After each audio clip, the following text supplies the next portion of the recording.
né? Vamos dar o nosso bom dia ao James Galteros, o procurador-geral do município de Alagoinhas, ao Hilton Coelho, o subprocurador, o Hilton Ribeiro. Hilton Coelho é o deputado.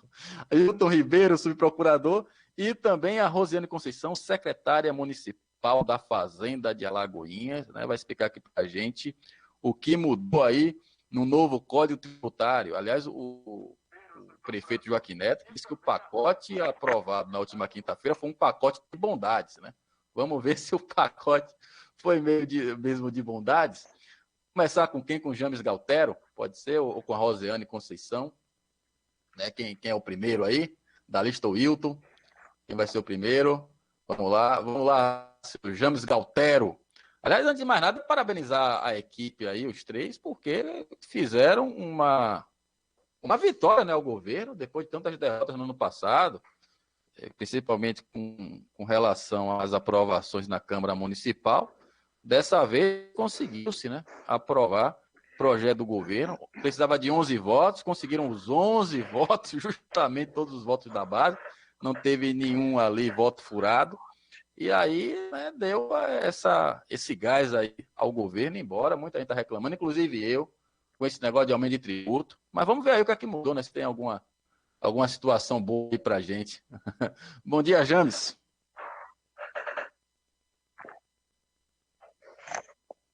Microfone fechado, James. O microfone está fechado. Desculpa, eu estava com o microfone aqui no mudo, não foi? Isso. Bom dia, Caio Pimenta aí, bom dia, ouvintes da Rádio Ouro Negra FM, bom dia, Gomes, bom dia, Chico Reis aí, Hilton, Rose, bom dia aí a todo mundo. Rose está aqui nos acompanhando, Caio. Rose, eu acho que está um pouco mais à frente. Da última vez eu tomei um pouco do tempo aí dela e de todo mundo, mas foi isso, encaminhamos o projeto de lei para a Câmara, foi um projeto de lei, todos acompanharam aí, bastante debatido, inclusive com a base, com os vereadores, com todos. Sim. Acho que esse diálogo aí amplo e aberto sobretudo com a base de vereadores, conseguiu realmente essa aprovação aí que tem muitos benefícios para a sociedade, e a gente está aqui hoje, acho que para prestar informação aí para todo mundo. A gente já falou um pouco no domingo passado, quando tivemos um amplo debate, mas Rose está com os detalhes aí, ela vai poder apresentar aí para todo mundo, mas bom dia, ouvintes aí. Eu vou deixar a Rose aí assumir. Rose, está nos ouvindo? Então vou pedir para a Rose abrir o áudio. Pronto, se puder abrir a imagem também, a gente sabe que mulher é um pouco vaidosa, né? Esse horário da manhã, às vezes, sei lá. O próprio Chico e Gomes, a gente fez aí né? Acordou 4 horas da manhã para arrumar os cabelos, tá? Aquela coisa toda, escolher a melhor roupa. A gente também é vaidoso, viu? A gente também é vaidoso. Ô, Caio, eu só discordo de arrumar os cabelos, né? Mas tem um pouquinho aí dos lados, Chico, também. Tá bem penteado, viu? Os poucos que você tem. Cabelos ondulados, um de um lado, um do outro. Um do outro, realmente. Mas, secretária, deixa eu dar o meu bom dia. A senhora agradecer mais uma vez a disponibilidade de estar aqui com a gente. Né? E vamos começar logo ao fato. Né? A gente teve aqui já uma prévia aqui do que foi mais ou menos os pontos em que foram mudados. Uma delas foi a questão da zona, né, de tributação, né, que seria a área urbana. Né? Qual foi a modificação que teve? Antes estava 20 quilômetros de raio, tendo a Igreja Matriz como referência. Né? Como é que fica agora, hein, secretária? Bom dia. Bom dia, Gomes, Caio, Chico Reis, James, Hilton e os que estão nos acompanhando. Eu ativei a câmera, tá aparecendo aí? Não tá não hoje. Mas estamos ouvindo sua voz. Pronto. A revogação, o projeto de lei, ele contemplou a revogação desse artigo que tratava justamente dos 20 quilômetros. Então, com a revogação, a gente submeteu ao texto do Código Tributário Nacional e qualquer alteração estaria vinculada, consequentemente, à atualização do nosso PDDU. Então, assim, já é de conhecimento de todos que a gente está já iniciando os nossos trabalhos para fazer a atualização. Então, ao momento que a gente faz a revogação dos 20 quilômetros, volta para a regra anterior. Pronto, então, mais uma vez eu tenho que fazer essa pergunta, porque eu sei que é um pouco chata, mas todo mundo faz ela. Pessoal da zona rural vai sofrer incidência de IPTU? Sim ou não? O pessoal da zona rural que vai sofrer incidência de IPTU é o pessoal da zona rural que já paga IPTU, a exemplo dos distritos. O distrito de Boa União já paga IPTU, vai continuar pagando. O distrito de Boa União já faz, Boa União e Riacho da Guia já tem a cobrança do IPTU e vai continuar. Agora, quem desenvolve qualquer atividade rural continua se submetendo à regra federal, que é o pagamento do ITR. Pronto. Então, ali, Boa União, a senhora fala da sede, né? Riacho da Guia, a sede de Riacho Isso, da Guia, Boa União, a sede. Para quem não conhece muito isso. bem, os distritos têm uma sede ali administrativa tal, né? Um comérciozinho, inclusive, menor, mas que funciona. Então, esse pessoal já paga IPTU, né? Exato. Vai continuar pagando. Muito bem. Bom, com relação a ISS, o que é que mudou com relação a ISS? O ponto principal em relação ao ISS é em relação à redução de alíquotas vinculadas à saúde e educação. Então, com o Código Tributário vigente, as alíquotas estavam todas em 5% para quem não se submete à legislação federal, optando pelo Simples Nacional. Então, quando mesmo uma empresa instalada em Alagoinhas, quando ela adere a uma legislação federal, ela não se submete à alíquota de ISS do município, ela segue a regra federal. Para as empresas que não estão enquadradas nessa legislação, nós apresentamos no projeto de lei redução de alíquota de 5% para 2,8% para as empresas vinculadas à área de saúde e de 5% para 3,2% para as empresas vinculadas à área de educação. Então, esses foram... teve alguma isenção de ISS, no caso? Esse daí foi o foco em relação à redução de alíquota. Sim, sim. Aí já vem a faixa seguinte, porque com o novo código, todas as isenções elas estavam revogadas e nós precisávamos apresentar um projeto de lei estabelecendo quais seriam as novas regras e o público-alvo para a lei vigente.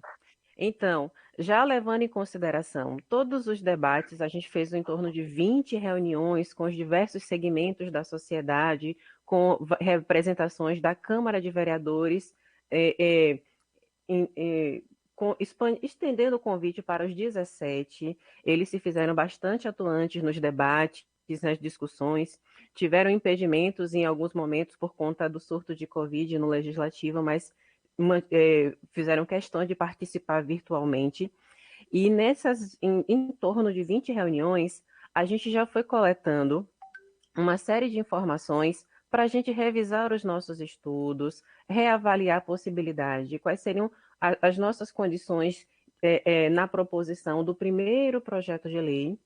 E aí entendemos que já valeria a pena a gente tranquilizar a sociedade no que já era uma pretensão de governo de estabelecer logo os parâmetros das isenções. E aí consideramos já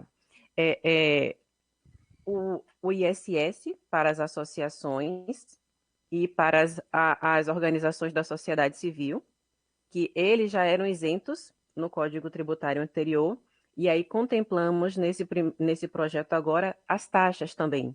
Além do ISS, essas entidades, elas também terão isenção das taxas. Já para os templos de qualquer culto, a gente também estendeu para as taxas. Então, vai ter isenção total de tributos, no caso, municipais. Exatamente. O que acontece? Contemplamos também o sistema de transporte público, né? Inicialmente voltado para os taxistas e as empresas de transporte coletivo. E aí, o projeto de lei tramitando na Câmara de Vereadores, a gente ampliou o debate, fizemos algumas discussões e consensuamos de que poderíamos colocar também os mototaxistas e o transporte alternativo.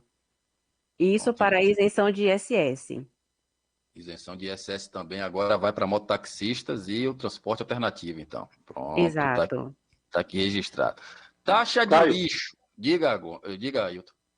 Eu pedi um espaçozinho rapidinho à Rose, até para fazer um agradecimento. Bom dia a todos, Caio, Gomes, Chico, meu chefe James, nossa secretária Rosa. Fazer um agradecimento ao prefeito Joaquim pela sensibilidade nesse tópico transporte, né? Eu conversei com ele pessoalmente. Também agradecer a Rose e a James porque participou dos debates e nós conseguimos, né, em consenso com a equipe econômica, abarcar essa questão do transporte, cara. Eu pedi para fazer esse adendo porque o programa Primeira Mão é um dos programas, se não o programa que mais discute transporte público em Alagoinhas. E o ISS, a isenção do ISS era uma das pautas para a gente tentar melhorar o sistema de transporte de Alagoinhas. E aí os vereadores também, parabenizá-los por essa sensibilidade e votarem, né, aprovando essa isenção para o sistema de transporte que contemplou todas as categorias. Registrado. Rosiane, com relação à taxa de lixo, como é que vai ficar? Teve alguma mudança com relação à taxa de lixo? Teve sim. Nós revogamos a cobrança da taxa de lixo para terrenos. A cobrança vai ser apenas para as áreas construídas e reduzimos o valor do metro quadrado, que vai seguir como referência para a apuração do valor. No Código Tributário, estava 50 centavos o metro quadrado de área construída. Agora, com essa aprovação, vai para 35 centavos o metro quadrado da área construída. Peraí, secretário, só para tirar uma dúvida. Vamos dizer que eu tenho uma casa e eu tenho um quintal. Certo. No caso, a única metade que vai entrar, né, para se aferir o valor da taxa de lixo é a área construída. O quintal não entra, a área livre não entra, é isso? Não entra. Bom, é bom a gente explicar isso, porque tem muita gente aí com quintal um pouco maior que, rapaz, estava no desespero. Eu tenho até um caso cá em casa que já estava desesperado, né? A pessoa mora num sítio com 20 tarefas de terra, imagine quanto ia pagar de taxa de lixo, né? Então aí, Pimentão, pode ficar tranquilo, viu? Se um terreno tem 200 metros quadrados e a área construída é apenas de 60 metros quadrados, a cobrança vai ser em cima de 60 metros quadrados. Isso anual, né? Anual. Pronto. E os limitadores continuam. Para caso de residencial, limitado a R$100 ano. Então, mesmo que a sua área construída, considerando os 35 centavos por metro quadrado, ultrapasse R$100, fica limitado a R$100 ano. Pronto, explicado. Teve a taxa de lixo para a zona rural, como é que fica? Não há cobrança. Todo e qualquer público-alvo que está isento ou não há incidência de IPTU, não haverá cobrança de taxa de lixo. Então, a taxa de lixo ela vai ser vinculada ao IPTU. Exato. Para deixar claro. Então, inclusive, quem tem isenção do IPTU, mesmo na zona urbana, não haverá cobrança de taxa de lixo. Pô, é bom saber aí. Isso aí eu não sabia, não. Bom, agora com relação à COSIP, que tem dado uma polêmica, eu deixei até, né, um pouquinho mais para frente, porque realmente a COSIP, eu acho que foi o ponto principal que desencadeou, né, toda essa mobilização, inicialmente com as forças empresariais, né, aquelas taxas. Inclusive, ontem, o Domingos também fez um artigo, né, falando da taxa de iluminação pública, 3 meses, o pessoal pagando esse valor astronômico, R$1.500, R$2.000 de COSIP. O que é que mudou na COSIP, hein, secretária? Pronto. A COSIP, um ponto que a gente já levou em consideração também foi COSIP de terreno. Com a aprovação desse projeto de lei, fica revogada a cobrança de COSIP de terreno. A gente só vai falar de COSIP em áreas edificadas. E nós concentramos as reduções de COSIP nas faixas de maior consumo, nas tabelas industrial, industrial, comercial e rural. Na tabela comercial, se resume a 3 faixas de consumo. Acima de 2.000 quilowatts estava com 400 ou com R$900, o limitador de consumo reduziu para R$400. Nas faixas seguintes, entre 1.000 e 2.000, ficou em R$ 370 e perdoe, acima de 20.000, que estava entre 20.000? 20.000.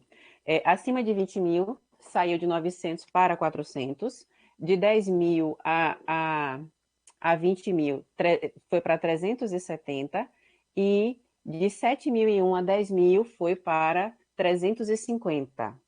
Isso a faixa comercial. Então a faixa Comercial. vai variar de 350 a 400, é isso?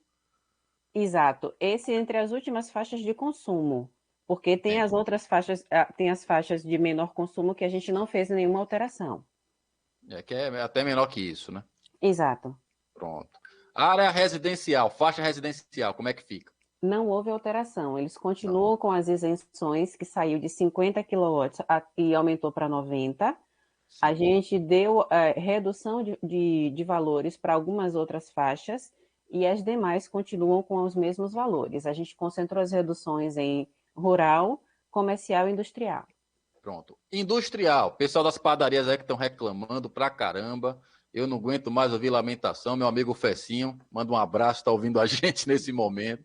Fecinho tá ficando mais careca do que já era. Toda vez que chego lá, é a conta de energia altíssima, COSIP lá em cima. Domingos a mesma coisa. Como é que fica para as indústrias, hein, secretário? Para as indústrias, a gente também concentrou as reduções nas 3 últimas faixas de consumo. Acima de 20.001 kW, saiu de R$ 2.000 para R$ 500.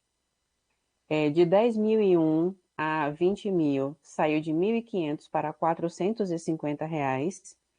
E de 7.001 até 10.000, saiu de R$ 1.000 para R$ 400. Pronto. Então, essas maiores faixas aí de consumo vão de 400 a no máximo 500 reais.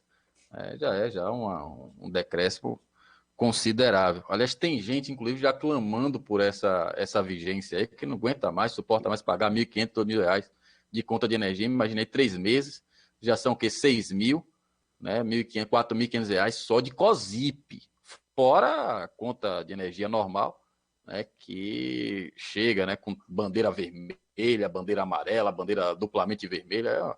Tá um negócio sem energia no Brasil. Mas eu vou abrir a discussão com... Quer falar também das reduções da tabela da zona rural? Eu me esqueci de falar. Realmente, zona rural, como é que fica? Pronto. A zona rural, a sua última faixa, que é acima de 2.001 kW, saiu de 280 para R$ 90. A outra faixa, que é de 1.001 até 2.000, saiu de 120 para R$ 60.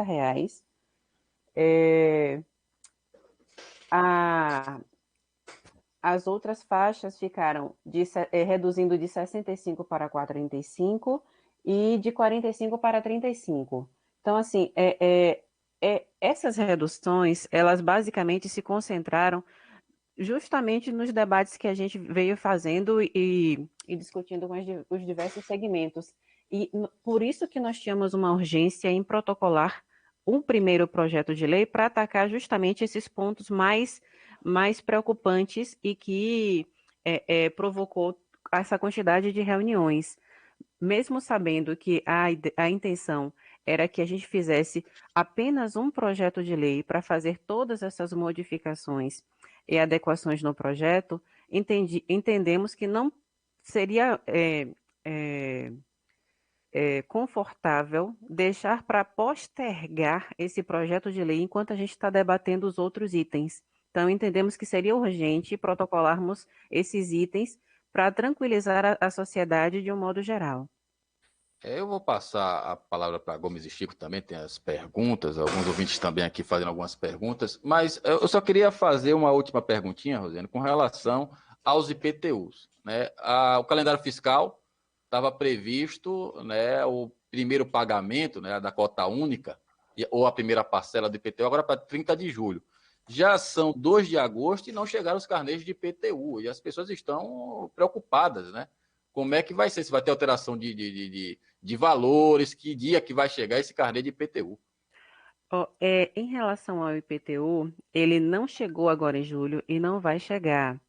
Nós, justamente, levando em consideração todos esses debates, nós negociamos de postergar mais ainda o calendário fiscal, inclusive o IPTU. Então, o primeiro calendário, ele estava programado agora para julho, vai ser adiado para setembro, e a única alteração que vai ter para o IPTU que o contribuinte recebeu o ano passado para o que ele vai receber este ano é apenas a atualização da inflação.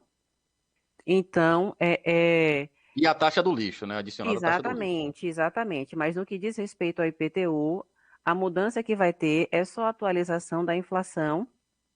E aí, no mês de setembro, que a gente está fazendo uma republicação desse decreto, alterando esse calendário, já fica definido que no mês de setembro ele não vai ser novamente adiado, todo mundo vai receber seu carnê de IPTU.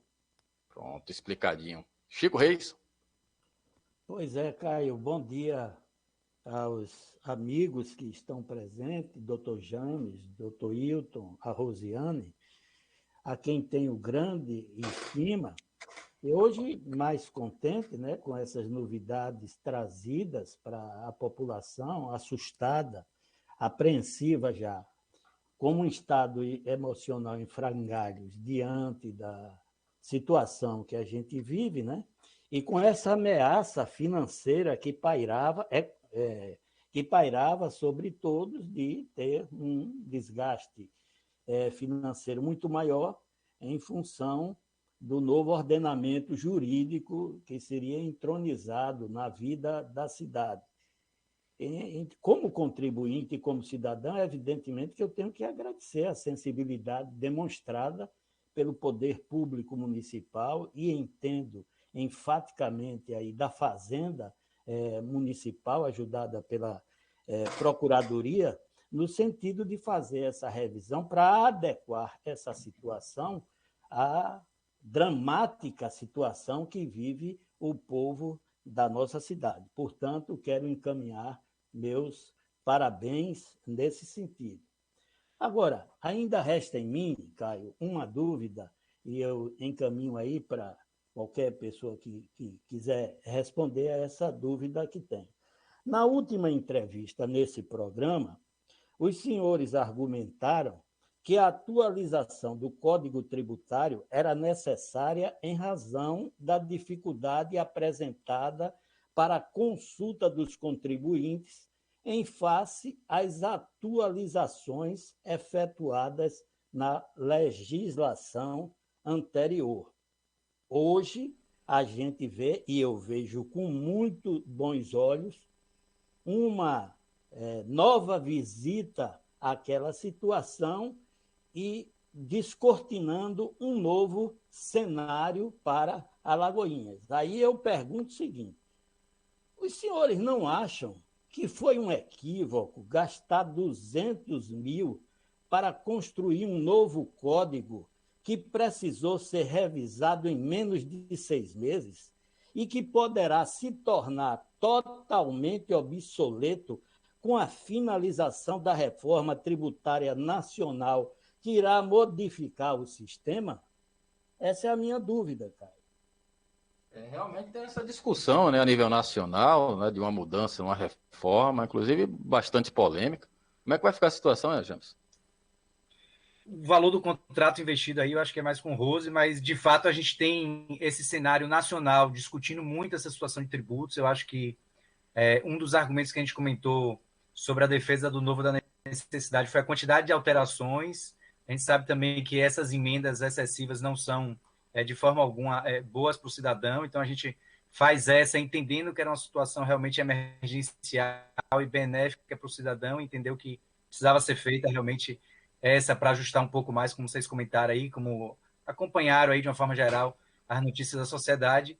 Mas o cenário nacional a gente tem acompanhado aí, vamos acompanhar. Eu não acredito que a reforma tenha um impacto tão grande agora na esfera municipal nesse primeiro momento, mas a gente sabe que num segundo momento tende a se discutir imposto único, diversas situações, mas eu acho que todas as situações que vierem, a pauta municipalista está sempre atenta, a gente tem representações aí de UPB, CNM, está todo mundo acompanhando essa pauta, e a gente tentando equilibrar. A gente sabe que durante todo o período as alterações vêm sempre privilegiando a arrecadação federal em detrimento da municipal, e a gente hoje tem um cenário realmente de realidade de cobrança municipal de tributo muito baixa.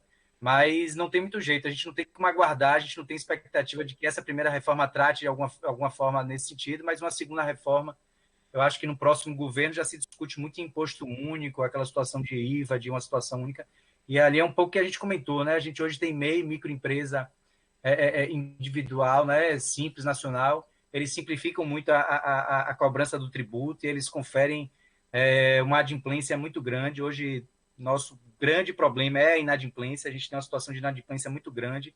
Rose, todo momento que ocupa aí as rádios, ela comenta que só em IPTU a gente tem uma inadimplência de 60%, então somente 40% dos que realmente são contribuintes de IPTU contribuem, e isso acaba sobrecarregando todo mundo e o sistema, né? A gente tem hoje de receita de IPTU, praticamente toda a receita de IPTU da cidade é o suficiente praticamente para pagar apenas a conta de iluminação pública, né, que existia. Então isso teve uma necessidade de realmente revisão da contribuição. Eu entendo aí o posicionamento de Chico, acho que é bastante prudente, mas a gente realmente estava numa situação muito crítica e que precisava ser feita alguma coisa, e a gente realmente não podia deixar passar esse momento e ficar aguardando o cenário nacional ter um panorama já definido, que ainda não há. Então a gente precisou realmente fazer essa atualização e muito de modernização da cobrança. Eu acho que foi um dos pontos que a gente mais bateu. Esse projeto de lei, inclusive, a gente aproveitou o momento para colocar como dívidas abaixo de R$ 500, a gente não executa judicialmente. A gente hoje tem muitos instrumentos de cobrança administrativa, a gente não vai mais ao judiciário por conta de uma execução de R$ 500, porque o custo do judiciário é um custo alto, então não justifica você gastar, movimentar a máquina do judiciário e a gente superlotar lá o judiciário, dificultando o acesso à população em outras áreas. Com esse excesso de arrecadação a gente tem de execução. A gente tem cerca de 20 mil execuções fiscais, então eu acho que foi muito nesse cenário aí. Eu acho que a cobrança está amigável e administrativa, a gente vai ter um aumento muito grande aí em cobrança da derivativa. Eu acho que a expectativa grande da gente é nessa área. Não sei se o Rose quer Antes do Gomes... Caio, me permita, diga, novamente, Chico, só para complementar aí a respeito do que o doutor James falou, porque o doutor James fala das dificuldades financeiras, mas recentemente o que nós ouvimos no Legislativo Municipal, no plenário, através de representantes do governo, numa audiência pública que aconteceu lá no Parlamento Municipal, acho que você também participou, não sei, Caio, se você estava lá como assistente, mas foi dito que o município encontrava-se com o equilíbrio fiscal preservado, inclusive projetando um excesso de receita na ordem de 120 milhões, podendo chegar a 200 milhões se somado ao precatório do Fundeb. E o governo, ainda assim, insistiu na realização do novo código antes, evidentemente, dessas mudanças, né?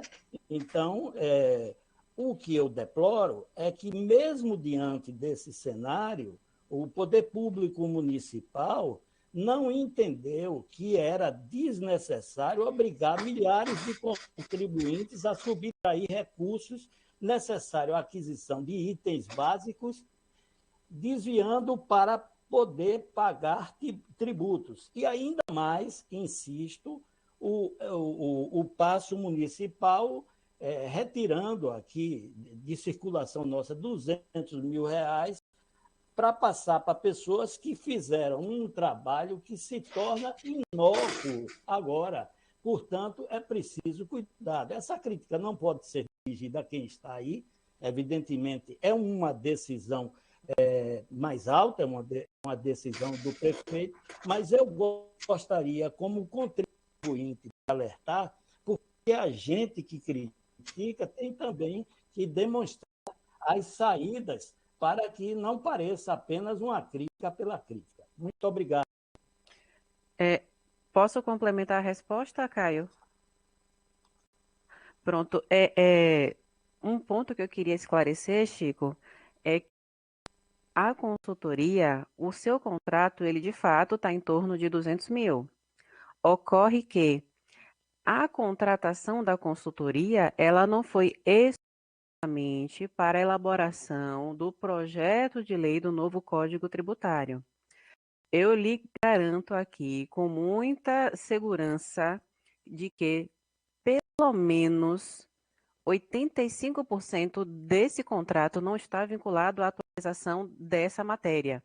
Elas estão vinculadas a outros serviços que a consultoria está contratada e autorizada a prestar um serviço e que não interferiria de forma alguma na atualização desse projeto de lei.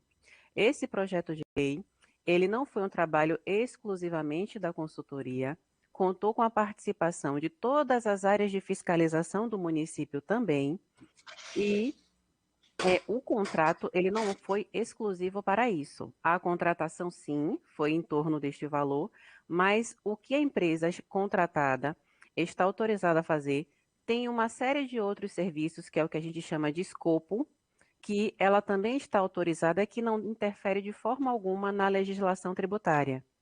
Então, assim, um ponto é esse. Faltou esclarecer que do valor contratado, em sua maioria, não tinha vinculação alguma à atualização da legislação tributária, mas a empresa está contratada para fazer outros serviços. Um outro ponto, no que diz respeito ao excesso de arrecadação, que ainda assim provocou essas atualizações. O excesso de arrecadação hoje, que nós já temos confirmado, com o fechamento do primeiro semestre de 2021, ele, em sua maioria, está, e lhe garanto, vinculado ao Fundef, ao precatório. A gente está avaliando todo o incremento de receita que a gente vem conseguindo, principalmente vinculado às transferências, não só do FPM, como o ICMS, que é um dos itens que também está vinculado ao escopo contratado pela consultoria. Tá lá todas as nossas políticas de possibilidade de incremento no nosso ICMS, faz parte do escopo de contrato da consultoria tributária. E esses números eles vão se projetar agora no segundo semestre. Hoje nós não temos, de forma comprovada, excesso de arrecadação que não esteja vinculado ao precatório Fundef. Com a confirmação das receitas do segundo semestre, a gente tende a ter excesso de arrecadação, mas lhe garanto que sem precatório Fundef nunca chegará a 120 milhões.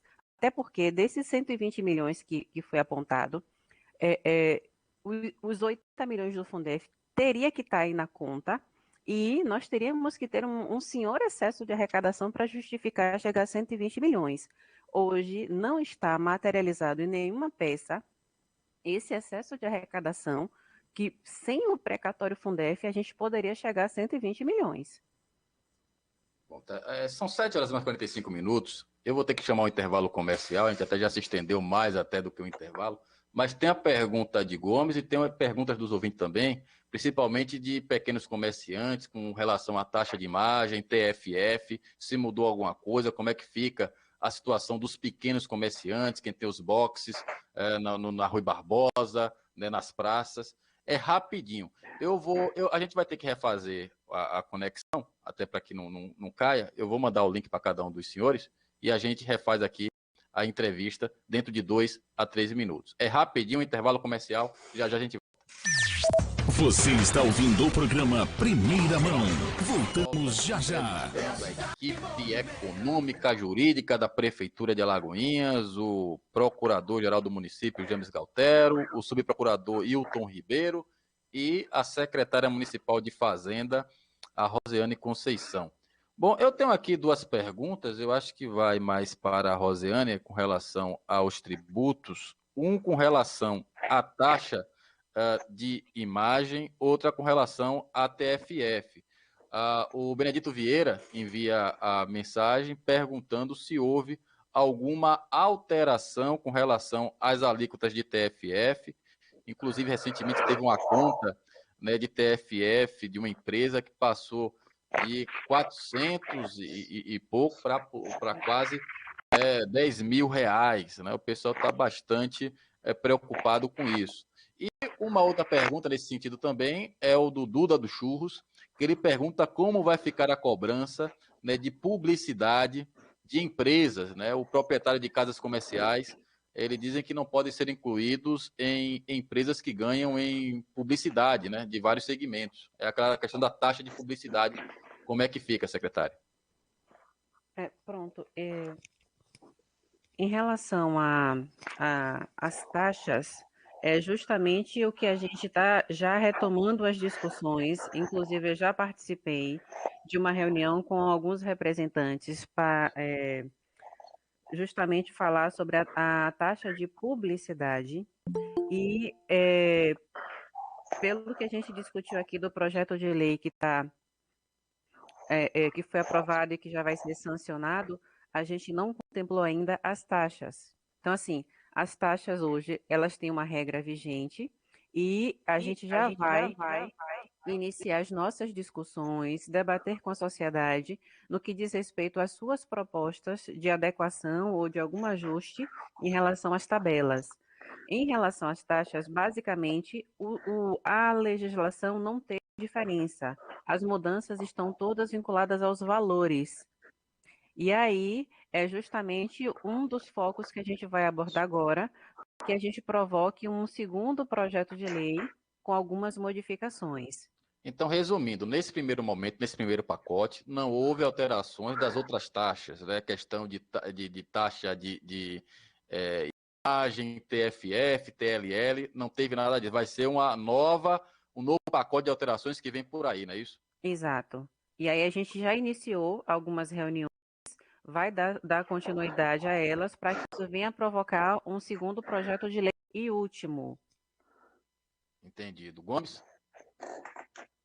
Bom dia, Rose, bom dia, James, bom dia, Hilton Ribeiro, meu amigo particular, assim eu considero, já que essa relação nossa é de muitos anos, desde a Embasa, não é? Quando ele nos privilegiava lá com os convites para participar dos CIPATs, e eu compactuo com Chico Reis em número, gênero e grau, em quase tudo que ele colocou aí, da importância, né, do que foi feito, e faço das palavras dele as minhas palavras com relação ao pacote que eu nominei de pacote de maldade. Agora, eu queria fazer uma observação, né, porque a história mostra que nem sempre o aumento de receita quer dizer aumento de qualidade de vida através de investimentos. Então, o sentimento que eu tenho é que, com o aumento que aconteceu nos 3 anos passados do governo, do valor da tarifa de transporte coletivo de passageiro, a instituição da cobrança para o estacionamento rotativo na cidade, o que, pelo seu lado, pelo lado da mobilidade, melhorou muito, apesar do governo contar com essa robusta fonte de receita, não se observou melhoria no sistema de transporte e trânsito da cidade. Pelo contrário, nós observamos hoje que a cidade está cheia de problemas, principalmente na malha viária, né, de serviços que nós esperávamos que não acontecesse. Então, essa experiência, para mim, procurador, secretário, né, na realidade, evidencia, né, que nem sempre o aumento da carga tributária, da carga tributária significa que os serviços essenciais, os serviços necessários para a população, eles acontecem. Então, na minha visão, eu acredito que seria muito mais produtivo se tivesse sido implantado um amplo programa de reestruturação administrativa, né, com a racionalização das despesas e o controle da qualidade na prestação de serviço público, ao invés de se implantar um código tributário para elevar a carga tributária. Mas, diante de tudo que foi feito, eu não vou mais discutir esse tema, vou observar, a Rose acabou de falar que virá um novo pacote, espero que seja dada publicidade antes dele ser aprovado, porque aí o que nós tivermos dúvida, nós discutiremos antes para não termos que passar novamente por um processo desse. Então, eu vou me limitar a isso, né? Vou aguardar acontecer para, a partir daí, se houver alguma coisa que não esteja como foi anunciado, eu acredito que isso não venha a ocorrer, nós possamos também nos pronunciar. Mas eu quero fazer 2 perguntas rapidinhas, e uma delas vai especificamente para Hilton. As taxas foram para os mototaxistas, eles ganharam isenção, o que é justo. Então, a minha pergunta é a seguinte, Hilton, não houve ainda a regulamentação dos mototaxistas na cidade. Você já pode isentá-los através de leis se eles não foram regulamentados ainda? Então, essa pergunta é para Ailton, mas eu quero aproveitar aqui que o nosso tempo está acabando e perguntar, aí é para qualquer um, inclusive eu acho que para a Rose, como é que vai ficar as faturas de cobrança de COSIP emitidas anteriormente com um valor que extrapola aqueles da mudança que ela colocou para nós, e nós compreendemos bem que foi feita, já que a legislação não permite a renúncia de receita. Então, eu queria entender isso e gostaria vai que... ter algum tipo de devolução, né? Isso, de devolução. Alguns não pagaram, entraram na justiça com relação ao pagamento, né, ao depósito em juízo, e eu queria que eles me falassem um pouco sobre isso. Eu acho até que a gente pode inverter até a ordem das perguntas, né? Começar por essa questão com Rose, da questão se vai haver devolução, e a gente parte para aí com relação aos mototáxis. Então, Rose, libera aí o áudio, Rose. Seu áudio está desativado. Pronto, pode responder. Vai ter devolução de recurso com relação à COSIP? Não haverá devolução de recurso. Os novos valores, eles serão praticados a partir da data da lei, né? Ela já vai ser sancionada na expectativa entre hoje e amanhã que ela já esteja sancionada. E os valores que já foram pagos, eles não serão objetos de ressarcimento. Já foi publicado no Diário Oficial, gente, o novo pacote de alterações? Eu acredito que não. Até no Diário Oficial de sexta, não. Pode ter tido um Diário Oficial no sábado, mas na sexta, não. Então deve valer só a partir de setembro, não é isso? As novas alíquotas, essa coisa toda, só a partir de setembro, né? Mês de agosto vai ser válido ainda esse preço? Vocês têm essas informações? James, Não, com a sanção ele passa a entrar em vigor, né? O projeto a gente tem 15 dias para sancionar, a gente já mandou para a Coelba o projeto de lei para ele fazer o ajuste, e assim que for sancionado, ela tem vigência imediata. Então, no mês de agosto já vem os valores alterados, não é isso? Já no mês de agosto. A próxima cobrança que vem aí da Coelba no período após, que eu não sei exatamente o faturamento de Coelba, acho que cada unidade tem uma data, né, de vencimento, mas o que for desse período, a partir da sanção e publicação da lei, que ainda não foi sancionada e publicada, sim, tem que ser ajustado o novo valor. Inclusive, para ISS, as alíquotas já estarão valendo para o mês de agosto. A questão, aí já é no sistema, né, da nota, né? Exato. Né, o WebSS, não é isso? O WebSS. A gente já, assim que fizer a publicação da lei, a gente faz a parametrização no sistema já para a cobrança imediata com a redução de alíquota. Pronto, já vai automaticamente. Hilton Ribeiro, pode responder aí. Agora a questão da regulamentação dos mototaxistas, né? Como é que fica essa situação? Já pode ser isentado, cobrado ISS? Ok, obrigado, Gomes, pela direcionar a pergunta.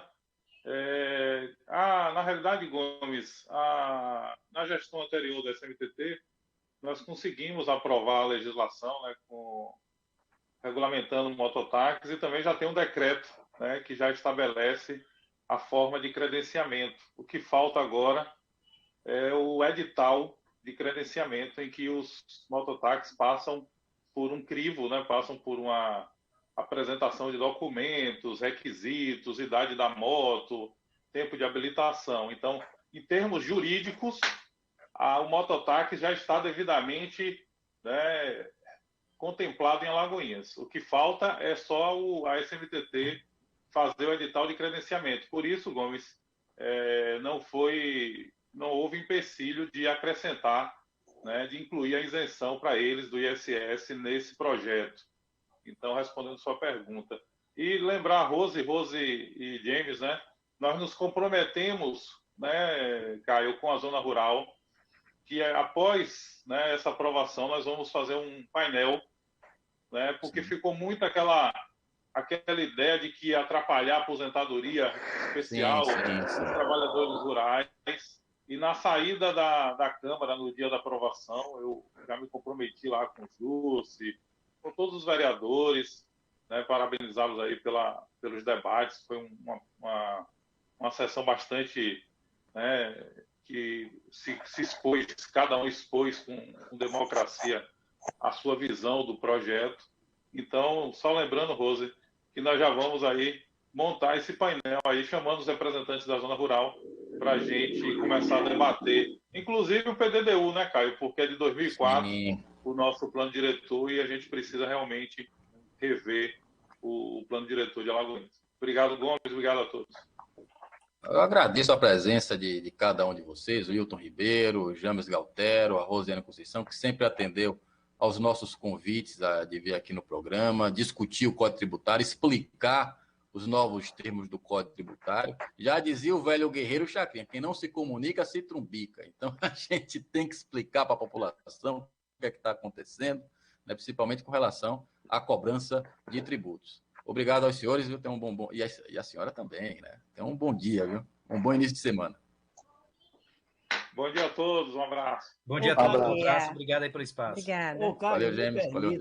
Diga, Chico. Permita, antes de se retirarem, Sim. eu que sou um crítico cáustico do prefeito, e as pessoas sabem que eu não gosto do prefeito, mas esse é um problema particular, eu gostaria de agradecer como cidadão ao prefeito por ter revisitado um código e ter beneficiado uma população flagrantemente indefesa e ainda mais em função do que vem sofrendo por parte da natureza. Não, sofrimento não precisa de auxílio. E o prefeito, em boa hora, toma essa atitude e a gente que critica é evidente que tem que elogiar nos momentos necessários. Não tenho nenhuma dúvida, em mim não reside nenhuma dúvida que ele foi influenciado por essas pessoas que aí estão, a quem também aproveito para agradecer como cidadão e dizer que esse é um bom exemplo